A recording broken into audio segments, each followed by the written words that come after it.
Assalamualaikum warahmatullahi wabarakatuh. Hamdan wa syukran lillah, salatan wa salaman ala rasulillah wa ala alihi wa sahbihi wa mawalah, amma ba'd. Berjumpa kembali di video pembelajaran pendidikan agama Islam dan budi pekerti. Kali ini kita akan membahas rukun iman, yakni iman kepada kitab-kitab Allah Subhanahu wa ta'ala. Namun sebelum lanjut, silakan di like dan di subscribe dulu channel ini.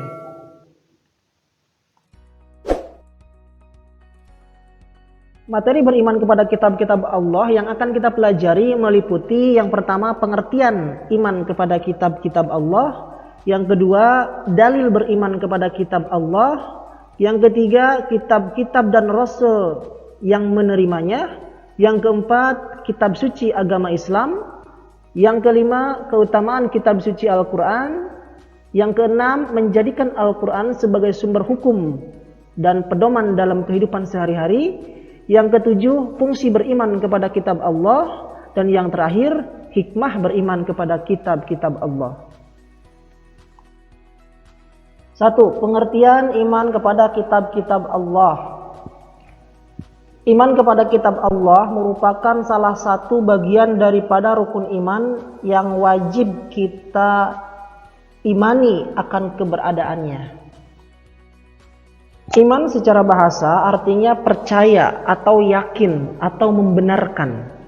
Sedangkan secara istilah, iman berarti kepercayaan dalam hati, meyakini dan membenarkan akan adanya Allah Subhanahu wa ta'ala dan membenarkan semua yang dibawa oleh Nabi Muhammad SAW. Kitab Allah adalah wahyu Allah Subhanahu wa ta'ala yang disampaikan kepada para rasul untuk diajarkan kepada umat manusia sebagai petunjuk dan pedoman hidup. Sehingga dapat dikatakan bahwa iman kepada kitab-kitab Allah adalah mempercayai dan meyakini dengan sepenuh hati bahwa Allah Subhanahu wa ta'ala telah menurunkan kitab-kitabnya kepada para rasul yang berisi wahyu untuk disampaikan, diajarkan kepada umat manusia. Beriman kepada kitab Allah dapat dibedakan dengan dua cara. Yang pertama, beriman kepada kitab Allah secara ijmali atau secara global, yakni kita mengimani kitab-kitab Allah tentang keberadaannya, bahwa Allah Subhanahu wa ta'ala telah menurunkan kitab-kitab, yaitu kitab Taurat, kitab Zabur, dan kitab Injil. Akan tetapi kita tidak boleh mengamalkan daripada isi kitab tersebut. Kalau untuk membacanya, mempelajarinya, dipersilahkan saja. Kemudian yang kedua, beriman kepada kitab Allah secara tafsili atau secara terperinci, yakni meyakini atau menghayati dan mengamalkan kitab Allah ini, yaitu kitab Al-Quran. Di samping kita membacanya, mempelajarinya, dan yang lebih utama lagi, kita juga harus mengamalkan daripada isi kitab Al-Quran ini. 2. Dalil-dalil nakli yang terkait dengan iman kepada kitab-kitab Allah. Di antara dalil nakli yang berkaitan dengan iman kepada kitab-kitab Allah, yaitu surat An-Nisa ayat 136. A'udzu billahi minasyaitonir rajim. Bismillahirrahmanirrahim. Ya ayyuhalladzina amanu aminu billahi wa rasulihi wal kitabil ladzi nazzala ala rasulihi wal kitabil ladzi anzala min qabl الذي أنزل من قبل ومن يكفر بالله وملائكته وكتبه ورسله واليوم الآخر فقد ضل ضلالا بعيدا. Wahai orang-orang yang beriman, tetaplah beriman kepada Allah Subhanahu wa ta'ala dan Rasul-Nya, dan kepada kitab yang Allah Subhanahu wa ta'ala turunkan kepada Rasul-Nya, serta kitab yang Allah Subhanahu wa ta'ala turunkan sebelumnya. Barang siapa yang kafir kepada Allah Subhanahu wa ta'ala, kepada malaikat-malaikatnya, kepada kitab-kitabnya, kepada rasul-rasulnya, dan hari kemudian, maka sesungguhnya orang itu telah sesat sejauh-jauhnya. 3. Kitab-kitab Allah Subhanahu wa taala dan para rasul yang menerimanya. Sebelum kita membahas kitab-kitab Allah dan para rasul yang menerimanya, mari kita pahami apa itu wahyu. Wahyu yaitu adalah firman Allah Subhanahu wa taala. Secara garis besar, firman Allah Subhanahu wa taala dibedakan menjadi dua. Yang pertama, ada yang namanya suhuf. Yang kedua, ada yang namanya kitab. Suhuf secara bahasa artinya adalah lembaran-lembaran yang terpisah. Sedangkan secara istilah, suhuf adalah firman Allah Subhanahu wa taala yang diturunkan kepada para nabi atau rasulnya yang berisi hukum-hukum dasar sebagai petunjuk dan pedoman dalam menjalankan agamanya. Seperti difirmankan oleh Allah Subhanahu wa taala di dalam surat Al-A'la ayat 18 sampai 19, A'udzu billahi minasyaitonir rajim. Bismillahirrahmanirrahim. Inna hadza lafis suhufil ula, suhufi Ibrahim wa Musa. Sesungguhnya ini terdapat dalam kitab-kitab yang dahulu, yaitu kitab-kitab Ibrahim dan Musa. Para nabi yang menerima suhuf di antaranya yaitu Nabi Adam menerima sebanyak 10 suhuf, Nabi Syed menerima sebanyak 60 suhuf, Nabi Idris menerima sebanyak 30 suhuf, Nabi Ibrahim menerima 30 suhuf, dan Nabi Musa menerima sebanyak 10 suhuf. Kitab. Apa itu kitab? Kitab adalah himpunan atau kumpulan wahyu yang diturunkan oleh Allah Subhanahu wa taala kepada para rasulnya yang tersusun menjadi sebuah buku untuk disampaikan kepada umatnya sebagai pedoman dan pegangan hidup. Adapun persamaan dan perbedaan kitab dengan suhuf adalah yang pertama persamaan.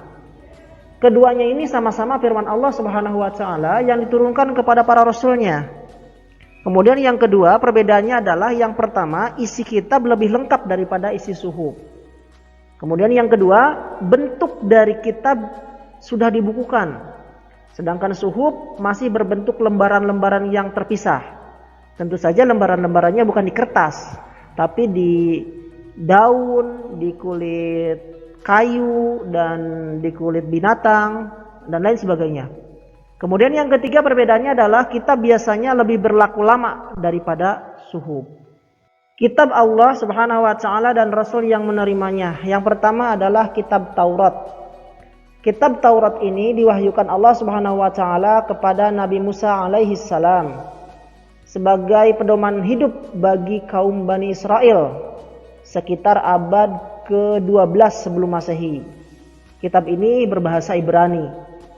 Seperti Allah Subhanahu wa taala firmankan di dalam Quran surat Al-Maidah ayat 44. A'udzu billahi minasyaitonir rajim. Bismillahirrahmanirrahim. Inna anzalna at-taurata fiha hudan wa nur. Sesungguhnya kami telah menurunkan kitab Taurat, di dalamnya ada petunjuk dan cahaya yang menerangi. Kitab Taurat disebut juga dengan sebutan The Ten of Commandment atau 10 hukum Tuhan atau 10 perintah Tuhan yang meliputi yang pertama kewajiban meyakini keesaan Allah Subhanahu wa taala, yang kedua larangan menyembah berhala, yang ketiga larangan menyebut nama Allah dengan sia-sia, yang keempat supaya mensucikan hari Sabat atau hari Sabtu ya. Yang kelima, menghormati kedua orang tua. Yang keenam, larangan membunuh sesama manusia tanpa alasan yang benar atau yang hak. Yang ketujuh, larangan untuk berbuat zina. Yang kedelapan, larangan mencuri. Yang kesembilan, larangan menjadi saksi yang palsu. Dan yang terakhir, larangan mengambil hak orang lain. Inilah 10 dari isi kitab Taurat atau yang dikenal dengan sebutan The Ten of Commandment. Selanjutnya, kitab yang wajib kita imani keberadaannya adalah kitab Zabur. Kitab Zabur disebut juga dengan sebutan Mazmur. Kitab ini diwahyukan oleh Allah Subhanahu wa taala kepada Nabi Daud alaihi salam. Nabi Daud alaihi salam hanya diperintahkan oleh Allah Subhanahu wa taala untuk mengikuti syariatnya Nabi Musa. Kitab ini diturunkan pada abad 10 sebelum Masehi di daerah Yerusalem dan berbahasa Kibti.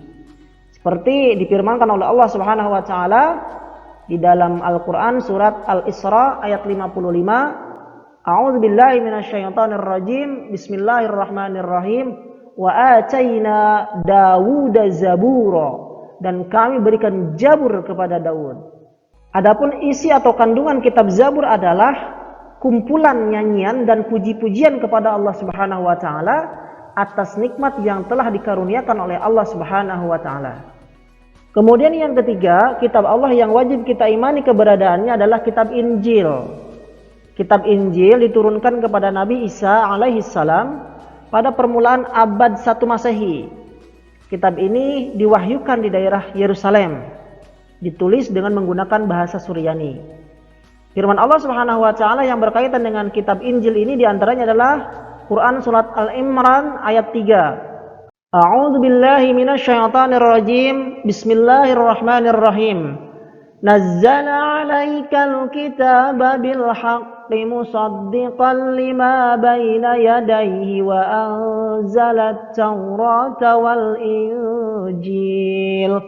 Dia menurunkan Alkitab atau Al-Quran kepadamu dengan sebenarnya, membenarkan kitab yang telah diturunkan sebelumnya dan menurunkan Taurat dan Injil. Adapun isi atau kandungan dari kitab Injil adalah yang pertama, perintah agar kembali kepada tauhid yang murni. Yang kedua, ajaran yang menyempurnakan kitab Taurat. Yang ketiga, ajaran agar hidup sederhana dan tidak rakus. Dan yang keempat, pembenaran terhadap kitab-kitab yang datang sebelumnya, yaitu kitab Taurat dan kitab Zabur. Yang keempat, kitab Allah yang wajib kita imani tentu saja adalah kitab Al-Quran. Al-Quran diturunkan kepada Nabi Muhammad SAW pada abad ke-7 Masehi atau sekitar kurun waktu tahun 611 sampai 632 Masehi dengan menggunakan bahasa Arab.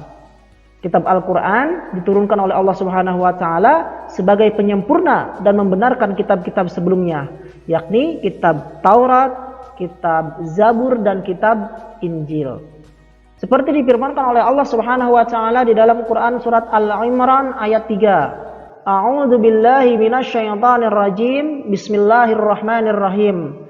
Nazzala 'alaikal kitaba bil haqqi musaddiqan lima baina yadayhi wa anzalat taurata wal injil.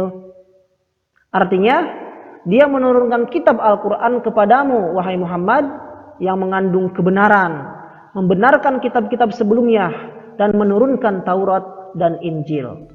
Adapun isi atau kandungan kitab Al-Quran meliputi yang pertama akidah atau keyakinan, yaitu hal-hal yang berkaitan dengan keyakinan, seperti mengesahkan Allah Subhanahu wa taala dan meyakini malaikat-malaikat Allah Subhanahu wa taala. Yang kedua, Al-Quran juga berisikan akhlak atau budi pekerti, yaitu berkaitan dengan pembinaan akhlak mulia dan menghindari daripada akhlak yang tercela. Kemudian yang ketiga, Al-Quran juga berisi tentang tata cara beribadah, yakni ibadah-ibadah yang berkaitan dengan kehidupan kita sebagai seorang muslim, misalkan sholat, zakat, dan ibadah lainnya. Kemudian yang keempat, Al-Quran juga berisi tentang muamalah, yakni berkaitan dengan tata cara berhubungan kepada sesama manusia. Kemudian yang kelima, Al-Quran juga berisi tentang tarikh atau sejarah, yaitu kisah-kisah orang dan umat terdahulu, kisah-kisah Nabi dan kisah Rasul, orang-orang soleh dan orang-orang yang ingkar.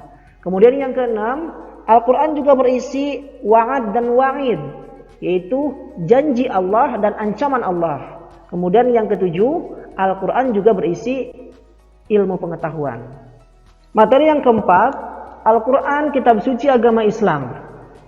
Al-Quran merupakan kitab suci dari Allah Subhanahu wa taala yang terjamin akan kemurniannya, Yakni sejak awal diturunkan sampai sekarang ini, bacaan Al-Quran dan isinya tidak mengalami perubahan sedikit pun, baik penambahan maupun pengurangan.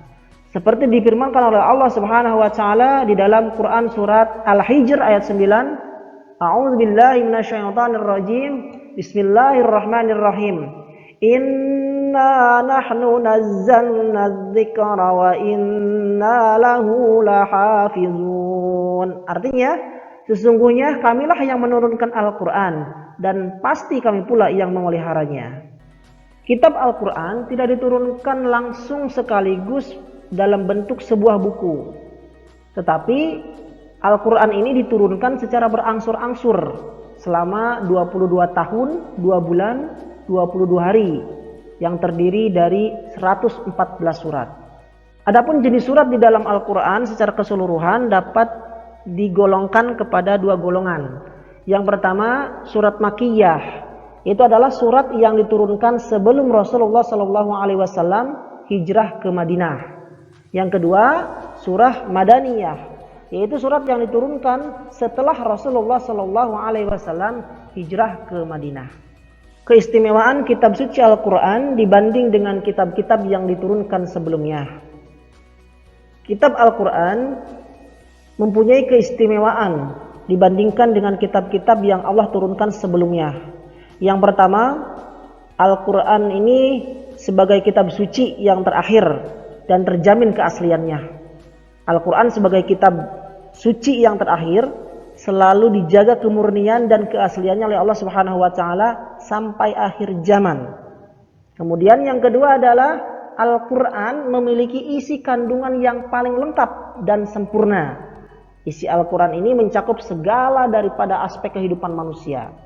Kemudian yang ketiga, Al-Quran tidak dapat ditiru dan dimasuki oleh ide-ide manusia yang ingin menyimpangkan Al-Quran dari Allah Subhanahu wa taala. Kemudian yang keempat, Al-Quran isinya sesuai dengan perkembangan zaman, berlaku sepanjang masa dan untuk seluruh umat manusia. Dan yang terakhir, membaca dan mempelajari isi Al-Quran dianggap sebagai ibadah kepada Allah Subhanahu wa taala. Serta masih banyak lagi keistimewaan Al-Quran dibanding dengan kitab-kitab yang sebelumnya. Materi yang keenam, menjadikan Al-Quran sebagai sumber hukum dan pedoman dalam kehidupan sehari-hari. Sebagai seorang muslim, maka seharusnya yang kita lakukan terhadap Al-Quran itu adalah yang pertama, menjadikan Al-Quran sebagai petunjuk dan pedoman hidup kita ini. Dan jangan berpedoman dengan kitab-kitab yang lainnya. Kemudian yang kedua, senantiasa berusaha untuk selalu menghormati dan memuliakan serta menjunjung tinggi kitab suci Al-Quran. Dan kemudian yang ketiga adalah senantiasa membaca Al-Quran dalam segala kesempatan, dikala kita suka maupun dikala kita duka. Kemudian yang keempat, berusaha untuk memahami arti dan isi kandungan daripada Al-Quran. Dan yang terakhir, berusaha untuk mengamalkan isi kandungannya di dalam kehidupan sehari-hari. 7. Fungsi beriman kepada kitab-kitab Allah Subhanahu wa taala. Kitab-kitab suci yang diturunkan oleh Allah Subhanahu wa taala mempunyai berbagai macam fungsi dalam kehidupan manusia. Di antara fungsi beriman kepada kitab-kitab Allah ini, yang pertama adalah memberikan petunjuk kepada manusia mana yang benar dan mana yang salah. Kemudian yang kedua, fungsinya adalah sebagai pedoman agar manusia tidak berselisih dalam menentukan kebenaran. Fungsi yang ketiga adalah memberikan informasi sejarah kehidupan orang-orang yang terdahulu. Kemudian fungsi yang keempat, manusia dapat mengetahui betapa besarnya perhatian dan kasih sayang Allah Subhanahu wa taala kepada para hamba dan makhluknya. Kemudian fungsi yang kelima adalah manusia yang beriman akan mendapatkan pengetahuan dan membedakan mana yang baik dan mana yang buruk. Karena di dalam kitab dijelaskan tentang perilaku yang baik dan perilaku yang buruk. Kemudian yang keenam, fungsinya adalah mensyukuri segala anugerah dan nikmat Allah Subhanahu wa taala, termasuk pemberian petunjuk yang benar melalui kitab-kitabnya ini. Kemudian yang ketujuh, hati manusia akan menjadi lebih tentram dan menambah ilmu pengetahuan. Kemudian yang terakhir, fungsinya adalah memiliki sikap toleransi yang tinggi terhadap kitab-kitab Allah Subhanahu wa taala, memberikan penjelasan tentang penanaman sikap toleransi, saling menghormati dan menghargai orang lain, bahkan pemeluk agama lain. 8. Hikmah beriman kepada kitab-kitab Allah Subhanahu wa taala.